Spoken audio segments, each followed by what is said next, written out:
글로벌 경제에 훈풍이 불었던 2017년. 주요 경제국들이 금융위기 이전 수준보다 높은 성장률을 보일 수 있다는 전망도 나오고 있는데 글로벌 경기 회복세가 빨라지며 수출 호조가 이어진 우리 경제도 예상 밖의 선전을 하며 올해의 기대감은 높아지고 있는 상황.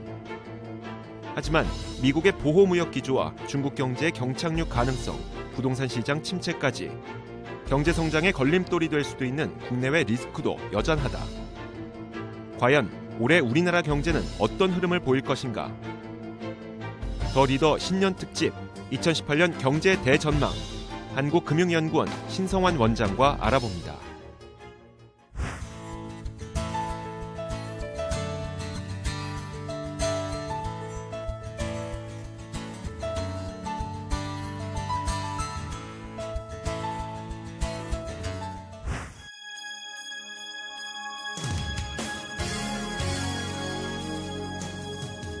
시청자 여러분 안녕하십니까? 더 리더 예민수입니다. 조기 대선을 겪으면서 정치, 사회, 경제적인 불확실성을 겪어냈던 2017년 격동의 한 해가 저물고 무술년 황금 개띠해가 밝았습니다. 우리 경제에 대한 우려도 많았지만 지난 3년 동안 2%대 성장에서 침체를 딛고 지난해는 3% 경제 성장률을 이루어냈는데요. 과연 이러한 성장세를 올해에도 이어갈 수 있을지, 또 성장을 위한 돌파구는 어디에서 찾아야 할지, 오늘 더 리더는 신년 특집 2018년 경제 대전망 시간을 마련했습니다. 신성환 한국금융연구원 원장님 모시고 말씀 나누겠습니다. 원장님 어서 오십시오. 예, 안녕하세요. 예, 귀한 시간 내주셔서 오늘 지혜를 좀 듣겠습니다. 2018년 경제 전망에 앞서서 지난 2017년 우리 경제가 어떤 성적을 냈는지 좀 되돌아봤으면 좋겠습니다. 예, 2017년은 저희가 생각했던 것보다 잘했다 이렇게 말씀을 드릴 수가 있겠습니다. 저희가 2016년 시점에 작년 경제를 저희가 예상을 할 때는 대략 한 2%대 중반 정도 하지 않겠느냐 생각을 했는데 3.1%라는 상당히 높은 성장률을 달성을 한 것은 참으로 다행이다라고 생각을 하고요.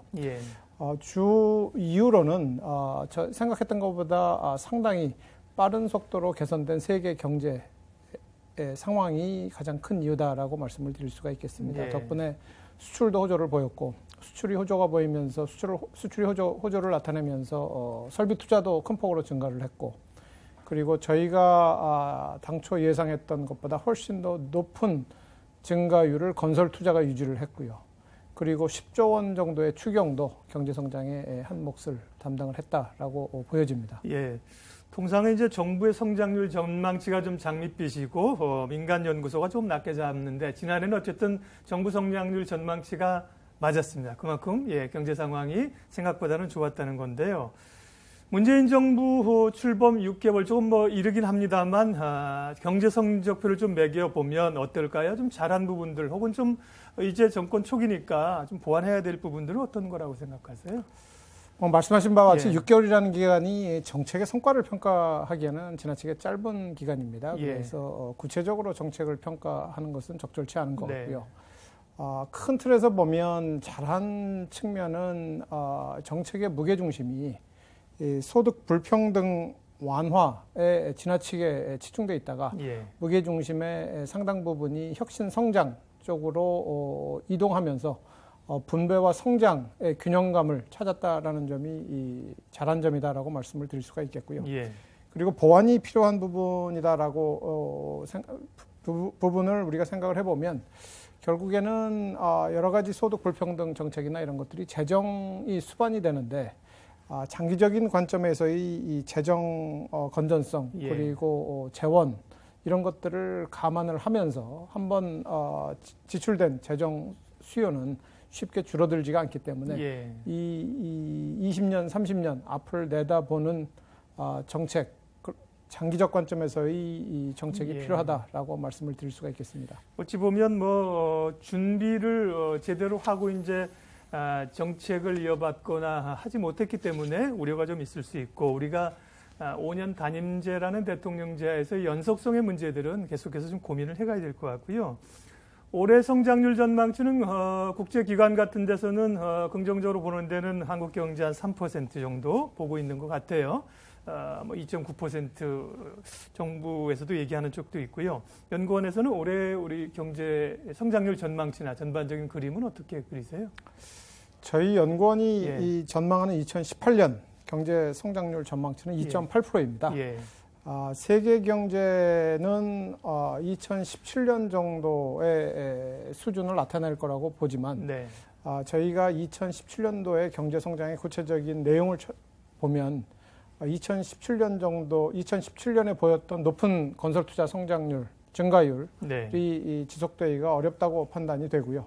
그리고 설비 투자 증가율도 기저 효과로 인해서 2017년 수준을 유지하기 어려울 거다라고 보여지기 때문에 2.8%로 저희가 예상을 하고 있는데 하지만 2.8% 수준도 우리나라 경제의 잠재 성장률 수준에 근접하고 있다라고 평가를 할 수가 있겠습니다. 지난해 우리 경제가 생각보다 좋았던 것들은 무엇보다 이제 수출이 잘 됐고요. 특별히 뭐 반도체 IT 수출이 좋았고 설비 투자도 늘었고 건설도 상반기에 괜찮았는데 사실은 하반기에는 건설이 수주 절벽과 함께 굉장히 좀 어려운 국면으로 가지 않습니까? 이런 그 주요 부분들의 올해 흐름은 어떻게 예측하시는지요? 성장의 가장 큰 축을 담당하고 있는 민간 소비를 먼저 생각을 해보면 민간 소비의 경우에는 소득주도 성장 정책의 효과로 2017년에 비해서 소폭 증가할 것으로 기대가 됩니다. 전망이 됩니다. 조금 다행히 살아나고 있고요. 반면 이제 설비 투자와 건설 투자의 경우에는 2017년 수준을 유지하기가 어렵다고 보여지는데 설비 투자의 경우에는 기저 효과로 인해서 2017년에는 두 자리대 높은 성장률을 보였는데 그 수준을 유지하기가 어려울 거다라고 보여지고 건설의 경우도 신규 착공이 줄어들고 SOC 예산이 줄어들고 하는 여파로 대략 저희 연구원이 예상하는 바는 마이너스 0.9%의 성장이 예상되고 있는 상황입니다. 건설 부분이 부진합니다. 워낙 그 집값이 급등하는 부분을 정책적으로 안 잡을 수 없는데 이걸 잡다 보니까 이제 건설 경기가 침체로 가고 어려움을 갖고 있는 게 정부의 어느 정부나 고민인데요. 이번 정부도 아마 시간이 가면서 좀 고민이 더해갈 거고요. 그 밖에 올해 2018년 우리 경제가 성장하고 발돋움하는데 좀 성장세의 걸림돌이 될 수 있는 것들을 미리 예측해 보면 뭐 피할 수도 있겠습니다. 어떤 게 있을까요? 가장 우려가 되는 부분은 대부분의 전문가들이 예상하듯이 미국의 금리 인상입니다. 그래서 미국의 금리 인상이 시장이 예상하는 것보다 빠른 속도로 진행될 경우 상당한 충격이 올 가능성이 있다라는 게 가장 큰 우려 사항이고요. 그 밖에 한미 FTA라든지 아니면 북핵 문제를 비롯한 이런 지정학적 위험 요인 이런 것들이 걸림돌로 작용할 가능성이 있다라고 생각이 됩니다. 우리 경제 걸림돌 가운데 내부적으로 사실 또 고민을 계속하고 있는 그런 요인들 하나가 이제 가계부채 증가 아니겠습니까? 가계부채가 막대한 가운데 금리가 올라가서 더 어렵습니다. BIS가 발표한 걸 보면 지난해 6월 기준으로 국내 총생산 대비 우리 가계부채 비율이 93.8%로 역대 최고치를 기록했다고 하는데요. 상황이 조금 개선이 되고 있는지 정부에서 위기 관리를 하고 있는 것은 어떻게 평가를 하시는지요? 가계소득이 증가를 하고 금융시장이 발달을 하면 가계 신용 규모도 증가하는 것이 당연합니다. 문제는 증가 속도가 문제인데요. 2002년부터 2014년까지 가계부채는 연평균 7.4% 증가했습니다. 대략 우리나라 그 당시에 명목 경제 성장률 수준 내지는 그보다 약간 하회했다고 보여지는데요. 그러나 이제 2015년, 16년 들어서 이 가계부채가 큰 폭으로 증가하기 시작했는데 2015년에는 10.9%, 2016년에는 11.6%가 증가를 했습니다. 이것은 2015년, 16년에 우리 경제의 명목 경제 성장률을 훨씬 뛰어넘는 높은 수치입니다. 다행히도 2017년의 성장률도 2016년에 비해서 소폭이나마 올라갔고 2.8%에서 3.1%로 그리고 가계부채 증가율도 9% 중반대로 낮아져서 가계부채 문제가 조금 진정되고 있는 것으로 판단이 되고 있습니다. 가계부채 문제의 경우에는 기본적으로는 취약자들 대한 배려가 예. 절실히 필요한 문제다라고 생각을 하고요. 예. 그리고 이런 관점에서 보면 취약자들이 이 금리 인상 충격이라든지 소득 충격이라든지 아니면 부동산 가격 충격이라든지 이런 것들이 발생을 했을 때 취약자들이 이 부채 상환 능력을 어느 정도 유지를 할 수 있는 예. 선제적 정책이 필요하다라고 보여지고요. 더욱더 중요한 것은 가계부채는 이게 금융만의 이슈가 아닙니다. 예. 가계부채는 주택시장, 노동시장, 또 사회 안전망 이런 것들이 복합적으로 작용하는 문제이기 때문에 예. 범정부적인 가계부채 대책이 필요하다라고 말씀을 드릴 수가 있겠습니다. 예.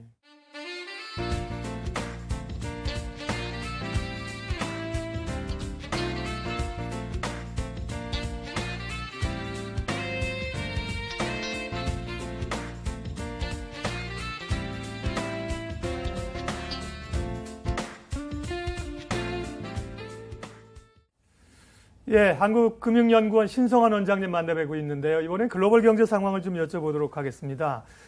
미국이 경기가 참 좋고 주가도 오르는 상황인데 이런 상황을 계속 갈 수 있을까? 또 이제 금리 인상에 대해서도 잠깐 여쭤봤지만 미국이 금리를 올리고 유동성을 좀 줄이는 것들이 미국 경제나 또 세계 경제, 우리 경제 입장에서는 어떤 영향을 줄까요, 원장님? 미국의 금리 인상의 추세는 이미 결정이 돼 있다고 보여지고요. 예. 중요한 것은 이제 금리 속도, 금리 예. 인상의 속도인데 예. 지금 미 연준의 점도표가 나타내는 이 금리 인상은 내년에 3번 정도 인상을 할 거로 생각을 하고 있지만 2018년에 3번 정도. 18년에 예. 죄송합니다. 예. 2018년에. 예.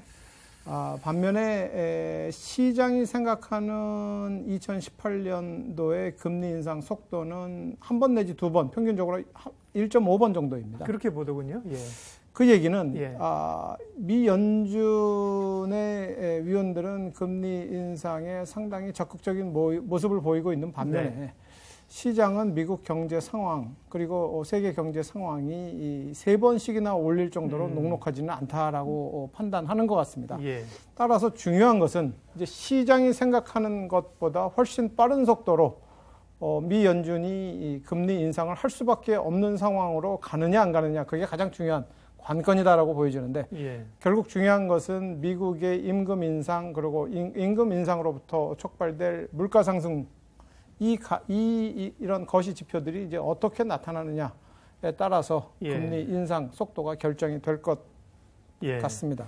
지금도 이제 금리를 올린 거에 대해서도 일부에서는 속도가 빠르다, 또 다시 이제 위기를 맞을 수 있다는 우려가 있기 때문에 생각보다 빨리 가져가기는 좀 어렵지 않을까 생각되고요. 우리 원화 얘기도 하겠습니다. 지난해 말에 원화가 생각 밖으로 굉장히 강세로 갔습니다. 그러면서 다들 긴장들을 했는데요. 원화 그리고 달러화 가치는 올해는 평균적으로 어느 정도 예상하세요? 원화가 강세로 갔던 가장 중요한 이유는 세계 경제가 상당히 좋은 모습을 보였다. 예. 그리고 좋은 모습을 보이면서 많은 투자자들의 위험에 대한 회피 성향이 상당히 낮아졌다. 네. 그러면서 많은 자금들이 우리나라를 비롯한 신흥국으로 많이 흘러들어왔다. 그리고 우리나라의 경우에는 수출이 상당히 호조를 보였다. 이런 것들이 이제 원화 강세의 주 요인이다라고 보여지고요. 2018년 올해의 경우도 이 추세는 그대로 유지될 것으로 보이나 네. 그러나 환율이라는 것은 뭐 아시다시피 예측을 하기가 굉장히 어렵습니다. 예. 이게 그래서 이제 요인별로 말씀을 드리면 미국이 금리를 인상을 하고 우리나라가 금리 인상을 조금 더디게 할 경우 금리 역전 현상이 나게 되는데 그것은 아무래도 이제 원화를 더 약하게 만드는 그 요인으로 작용을 할 것 같고요.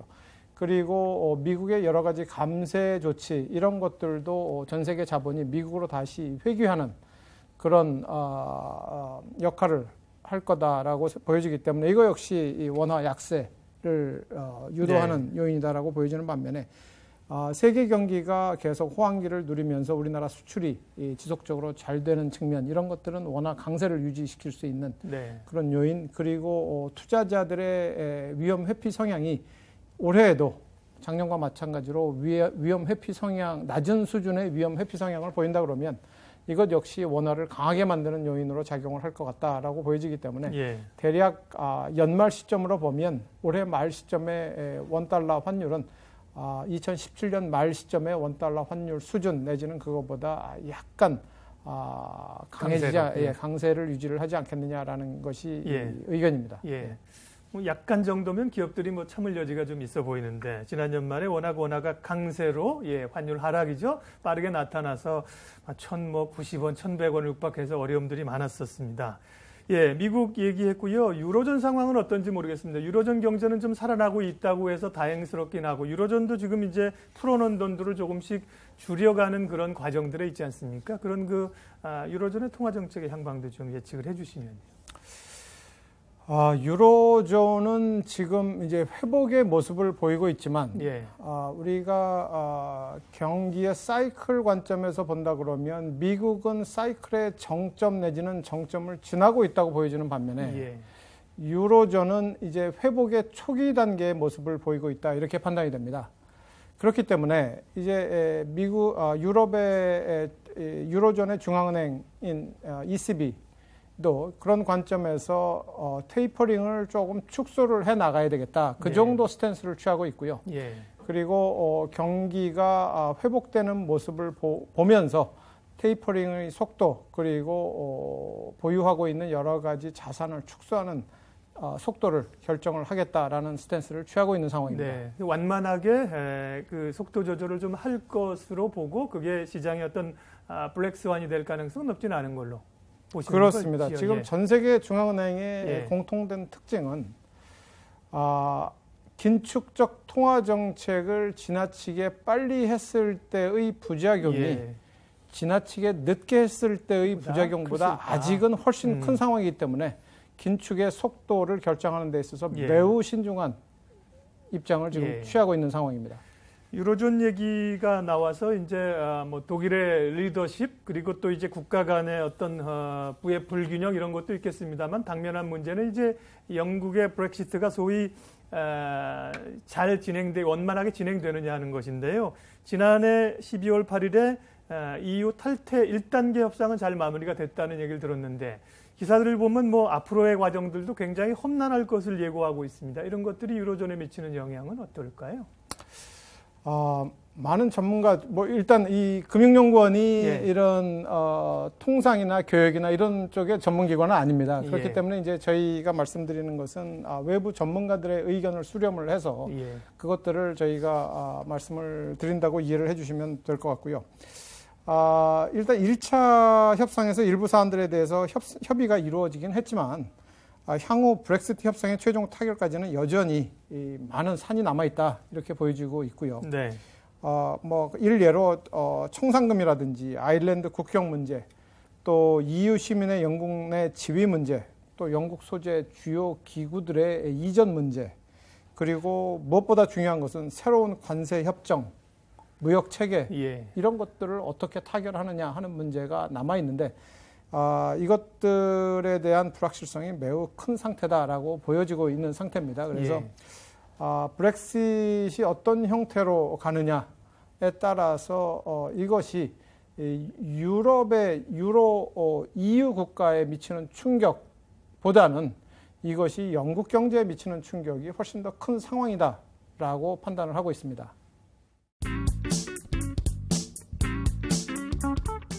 예, 오늘 금융연구원 신성환 원장님을 모셨기 때문에 우리가 이제 특별히 한국의 금융산업의 발전 방향, 과제를 특별히 좀 여쭤보도록 하겠습니다. 금융이 굉장히 중요하고 핵심적 역할을 앞으로도 해야 될 텐데 지금 새 정부가 내놓은 것이 생산적 금융이라는 패러다임입니다. 예, 이건 뭘 의미하는 것이고, 이런 생산적 금융을 통한 어떤 경제 성장 혹은 원활한 자금 조달은 가능할 걸로 보시는지요? 이제 생산적 금융, 금융의 본질적 기능이라고 보면 자원의 효율적 배분을 통한 부가가치의 창출이거든요. 다시 말하면 생산적 금융입니다. 그래서 필요한데 돈이 가도록 한다는 그렇습니다. 거죠? 그래서 생산적 금융을 화두로 던진 금융당국은 다시 표현하면 금융이 조금 본질적 기능에 조금 더 충실했으면 좋겠다. 그래서 금융이 지나치게 가계에 자금을 공급하거나 부동산에 공급하거나 하면서 일부 소모적으로 흘러들어가는 그런 자금의 흐름을 조금 더 생산적인 쪽으로 좀 바꿨으면 좋겠다 하는 측면이고요. 그런 관점에서 생산적 금융의 화두는 매우 시의적절하다고 보여지고 있습니다. 그래서 어떻게 하면 금융권이 자금을 조금 더 생산적인 부분으로 흘러들어갈 수 있게끔 하느냐.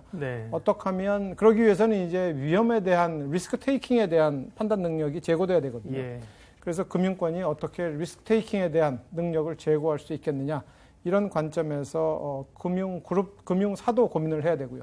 그리고 규제 당국도 고민을 해야 되는 그런 상황이다라고 보여집니다. 은행권, 금융권에 또 싱크탱크 있기 때문에 금융연구원에서도 관련된 정부와 보조를 맞추면서 할 수 있는 아이디어를 또 원장님도 많이 주셔야 될 것 같네요.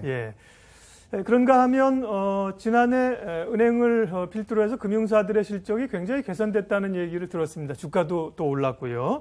이렇게 은행들의 실적이 KB 신한 같은 경우 연 3조 원 이상의 당기순이익을 거두기도 했는데요. 은행들의 실적이 이렇게 빠르게 증가한 원인은 어디에 있는 건지 궁금하고요. 또 그럼에도 불구하고 우리가 소위 글로벌 스탠다드에는 아직까지 국내 금융이나 은행권들이 건전성이나 이익 측면에 좀 부족한 것 아니냐 그런 지적도 있거든요. 그런 그 금융업의 발전을 위해서는 어떤 일들을 해나가야 될까요?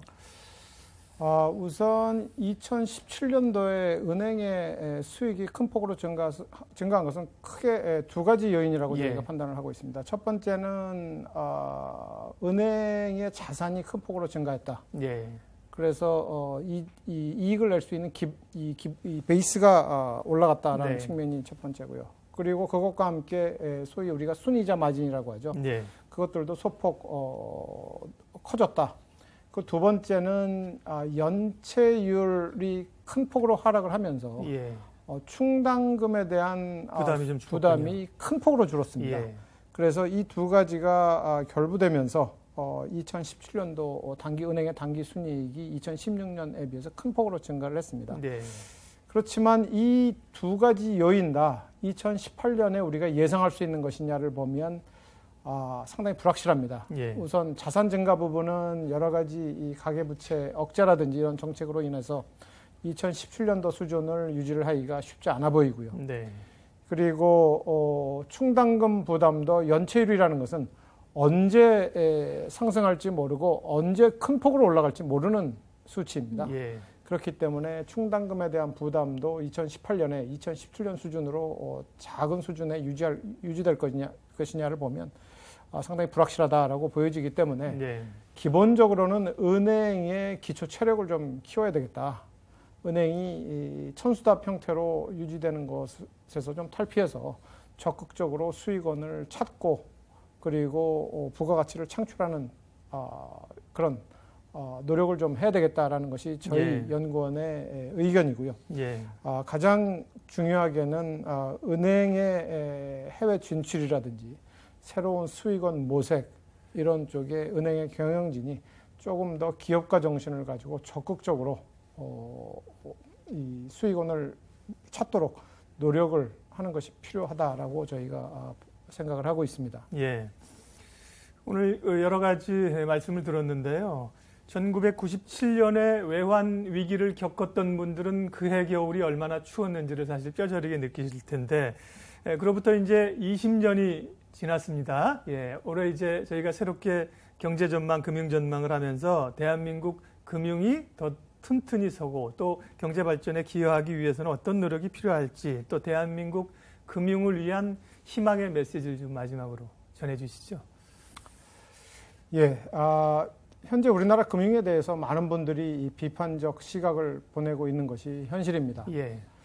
하지만 조금 다른 면에서 보면 우리나라 경제가 1960년대 그야말로 아무것도 없었던 허허벌판에서 폐허에서 지금 현재 3만 불 수준의 경제, 1인당 국민소득 3만 불의 경제로 도약하는데 금융의 역할이 지대했다고 저는 생각을 하고 있습니다. 그렇기 때문에 많은 분들이 금융에 대해서 조금 더 애정을 가지시고 금융 산업이 우리나라 경제가 1인당 국민소득 5만 불 시대, 더 나아가서 10만 불 시대를 달성할 수 있도록 적극적인 지원과 따뜻한 응원을 예. 보내주시기를 부탁드리겠습니다. 예.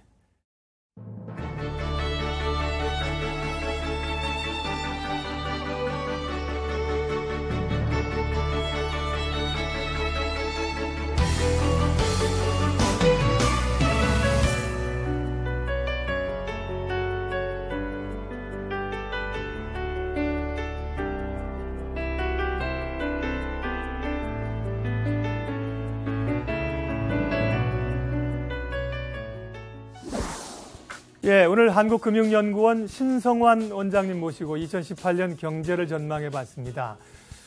지난해도 생각보단 좋았지만 앞으로 또 암초들이 굉장히 많습니다. 단기적인 성장률보다 장기적인 현재 정부가 추진하고 있는 구조개혁을 중장기적으로 일관되게 밀고 나가야 된다는 말씀을 또 원장님도 하셨는데요. 예, 정부 당국자들도 이런 얘기를 좀 듣고 소등 불평등 그리고 또 혁신 성장을 함께 이루었으면 하는 바람 같습니다. 예, 2018년 더불어 행복한 대한민국 경제가 되기를 기대하면서요. 오늘 함께해 주신 한국금융연구원 신성환 원장님 인사드리겠습니다. 고맙습니다. 네, 감사합니다.